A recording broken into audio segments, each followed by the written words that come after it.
दो कौरी के टीचर का नमस्कार है ना। हम लोग दो कौरी के हैं और इनके जो बच्चे हैं वो एक कौरी और तीन कौरी के मास्टर से पढ़ रहे हैं। कहने का तात्पर्य ये है कि अंजना ओम कश्यप के बच्चे जो है आंगनबाड़ी में गए होंगे, उसके बाद सरकारी स्कूल में उन्होंने पढ़ा होगा, फिर उसके बाद सरकार का जो छपरा सिवान गोपालगंज में कॉलेज है उन कॉलेजों के अंदर में इन्होंने पढ़ाई करी होगी, है ना। आपके बच्चे को हम जैसे शिक्षक ही पढ़ाते हैं। हम दो कौरी के हो गए। अगर एक सा हमें गिनवा देना कि आपका प्रेस इंडेक्स कैसे घटा है तो मुंह जो है छुपा के भागना पड़ेगा। शर्म कीजिए आप अपने आप पर। आप लोगों के कारण देश का प्रेस फ्रीडम इंडेक्स में कितना नंबर है जी बताइए जरा। 157 नंबर, 157 नंबर पे टॉप करवा दी है। एक आध दो साल और आप लोग टिके रह जाइएगा तो और नीचे ले जाके गर्त में जमीन खोद के इसका दफन कर दीजिएगा। बात करती है शिक्षकों पे। अरे शुक्र मनाइए कि शिक्षक हैं तब आपके बच्चे पढ़ पा रहे हैं। गांव का गरीब बच्चा पढ़ पा रहा है जो यूट्यूब पर पढ़ रहा है। अगर दावा लगाना है तो 6 बजे भोर में अपना चैनल पर क्लास लगा लीजिए, 6 बजे भोर में मेरा लगा लीजिए।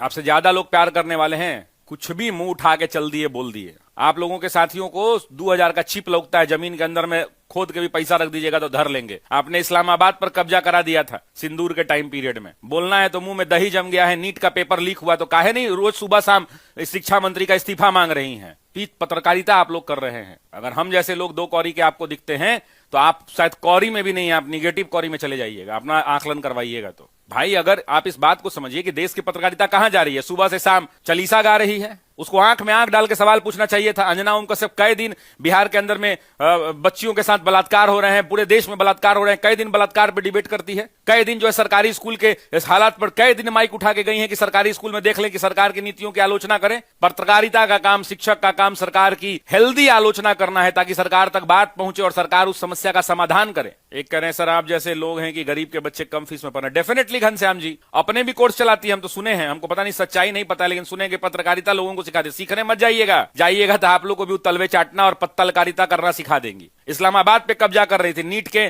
पेपर लीक हुआ तो बोलने में सांस उखड़ गया। सुबह शाम चलाइए नीट का खबर। सीयूटी के पेपर में हालत खराब हो गया, चलाइए सुबह शाम खबर। कई दिन पिछले 2014 से लेकर अभी तक 12 साल के अंदर में कितने दिन आपने शाम के डिबेट में देश की बेरोजगारी का मुद्दा रखा है, देश के अंदर में पेपर लीक का मुद्दा रखा है। कितना पेपर लीक हुआ है गिना है आपने? 70 से ज्यादा पेपर लीक हो गया। मुंह में दही जम गया बोलने में। बड़ा आए हैं कि 2 कौरी का टीचर है, 1 कौरी का टीचर। बोका मूर्ख आदमी। समझना चाहिए किस पर उंगली उठा रहे हैं। वैसे लोगों पर उठा रहे हैं जिन्होंने आपको पढ़ाया है। आप अपने से पैदा हुई थी तो अपने से पढ़ लिख कर आप पत्रकार बन गई थी। आपको किसी शिक्षक ने नहीं पढ़ाया था। आपके बच्चे क्या ऑनलाइन क्लास नहीं पढ़ते होंगे? आपके आसपास के लोग ऑनलाइन क्लास नहीं पढ़ते होंगे? आपके पूरे खानदान में, घर परिवार में, चारों तरफ में, सोसाइटी में लोग नहीं पढ़ते होंगे? मत छोड़िए यार, इस सब में मत बोलवाइए, हटाइए। गोदी मीडिया नहीं है, गोदी से भी एक कदम आगे बढ़ गया है। अब इन लोगों के कारण देश की मीडिया का रैंकिंग 157 है, 157 पर है। शर्म नहीं आ रहा है।